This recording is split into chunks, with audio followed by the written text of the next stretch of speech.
नमस्कार दोस्तों, मेरे इस YouTube चैनल पर आप सबका स्वागत है। आज की क्लास में हम सर्वनाम के बारे में पढ़ेंगे। तो चलिए देखते हैं सर्वनाम क्या है। सर्वनाम का शाब्दिक अर्थ होता है सबका नाम। सर्वनाम का शाब्दिक अर्थ होता है सबका नाम। उसके बाद अगला चलते हैं, संज्ञा के बदले आने वाले शब्दों को सर्वनाम कहते हैं। जो शब्द संज्ञा के स्थान पर प्रयुक्त होते हैं उन शब्दों को कहते हैं सर्वनाम। अब है, पुनरुक्ति को रोकने के लिए सर्वनाम का प्रयोग किया जाता है। पुनरुक्ति यानी रिपीटेशन को रोकने के लिए सर्वनाम का प्रयोग किया जाता है। इसको एक उदाहरण की मदद से समझते हैं। राधा स्कूल जाती है, राधा अच्छी लड़की है, राधा गाना गाती है। इसमें राधा का प्रयोग 3 बार हुआ है। इस पहले वाले राधा को छोड़कर इन दोनों राधा के स्थान पर जिन शब्दों का प्रयोग किया जाएगा वह होगा सर्वनाम। तो इसके स्थान पर हम प्रयोग कर सकते हैं वह।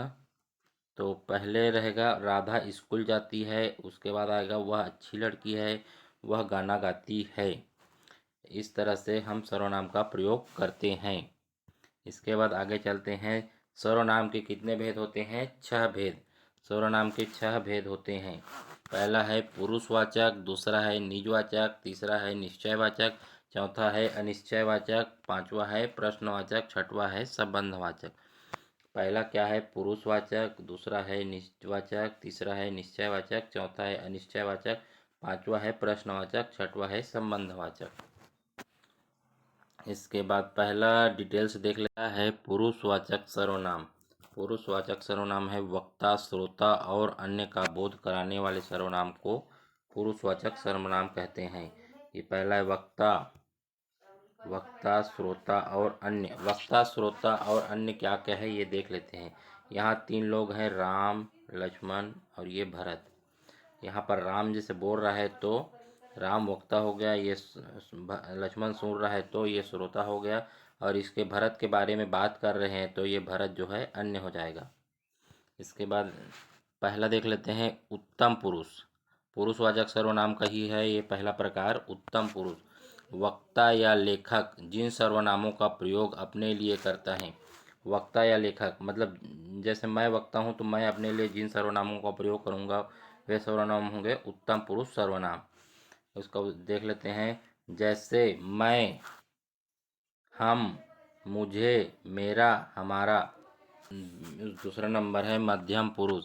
श्रोता या पाठक के लिए जिन सर्वनाम का प्रयोग किया जाता है उसे मध्यम पुरुष सर्वनाम कहते हैं।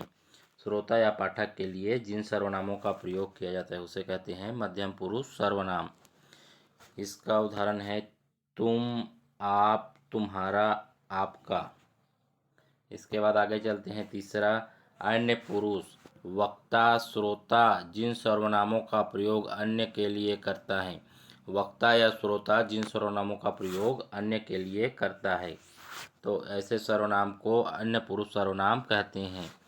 इसके एग्जाम्पल हैं वह, यह, वे, ये, इन्हें, इनकी, उनकी।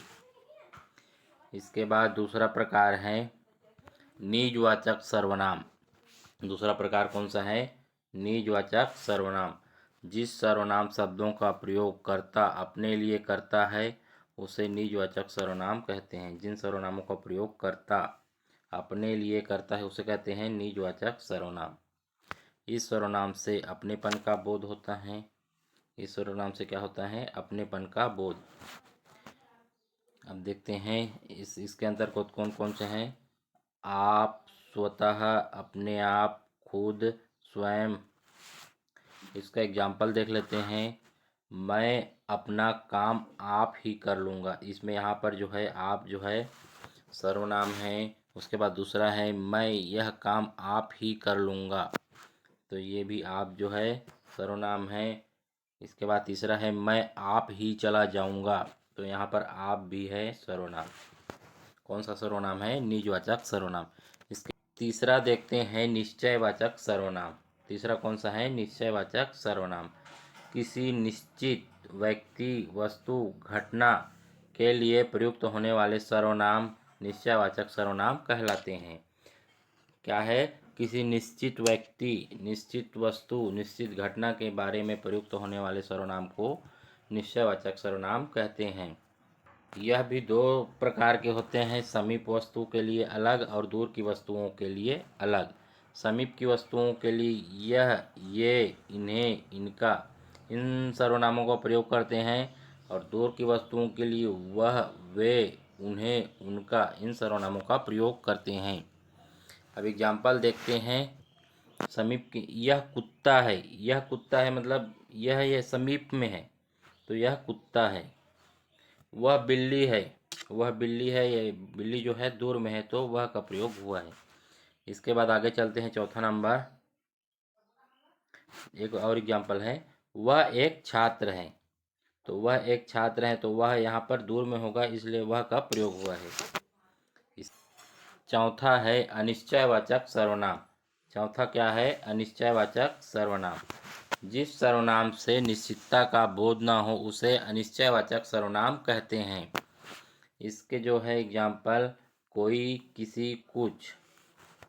इसके बाद उदाहरण देख लेते हैं इसका। किसी को बुलाओ, यहाँ पर किसी जो है अनिश्चयवाचक सर्वनाम है। कोई आया है, यहाँ पर कोई आया है में कोई जो है अनिश्चयवाचक सर्वनाम है। इनमें कुछ बेवकूफ़ हैं तो इसमें कुछ जो है अनिश्चयवाचक सर्वनाम है। इसके बाद पांचवा है प्रश्नवाचक सर्वनाम। जिन सर्वनामों से किसी व्यक्ति, वस्तु, घटना या व्यापार के बारे में प्रश्न का बोध हो। जिन सर्वनामों से किसी व्यक्ति, वस्तु, घटना या व्यापार के बारे में प्रश्न का बोध हो उन्हें प्रश्नवाचक सर्वनाम कहते हैं। इसके अंतर्गत हैं कौन, किसका, कहाँ, कितना, किनका, किसे, किसने, क्या, कब आदि। उसका उदाहरण है अतिथि तुम कब जाओगे। यहाँ पर जो कब है वह प्रश्नवाचक शब्द है, प्रश्नवाचक सर्वनाम है। तुम कहाँ रहते हो, यहाँ पर जो कहाँ जो है वह प्रश्नवाचक सर्वनाम है। तुम क्या कर रहे हो, यहाँ पर जो क्या है वह प्रश्नवाचक सर्वनाम है। इसके बाद आगे चलते हैं, छठवां नंबर, संबंधवाचक सर्वनाम। जिन सर्वनाम शब्दों के द्वारा दो वाक्यों में संबंध स्थापित होता है उन्हें संबंधवाचक सर्वनाम कहते हैं। जिन सर्वनाम शब्दों से दो वाक्यों में संबंध स्थापित होता है उसे संबंधवाचक सर्वनाम कहते हैं। इसके अंतर्गत हैं जो, सो, जिसे, वही, जिसको, उसको, जैसी, वैसी आदि। अब इसका एग्जाम्पल देख लेते हैं। जो सोवत है सो खोवत है। यहाँ पर जो और सो जो है संबंधवाचक सर्वनाम है। जैसी करनी वैसी भरनी, यहाँ पर जैसी और वैसी संबंधवाचक सर्वनाम है। जो आया है सो जाएगा, यहाँ पर जो और सो संबंधवाचक सर्वनाम है। जिसकी लाठी उसकी भैंस, जिसकी लाठी और उसकी भैंस में ये जो जिसकी और उसकी जो है संबंधवाचक सर्वनाम है। तो दोस्तों, आपको यह वीडियो अच्छा लगा हो तो वीडियो को लाइक करें, शेयर करें और चैनल को सब्सक्राइब करें। धन्यवाद।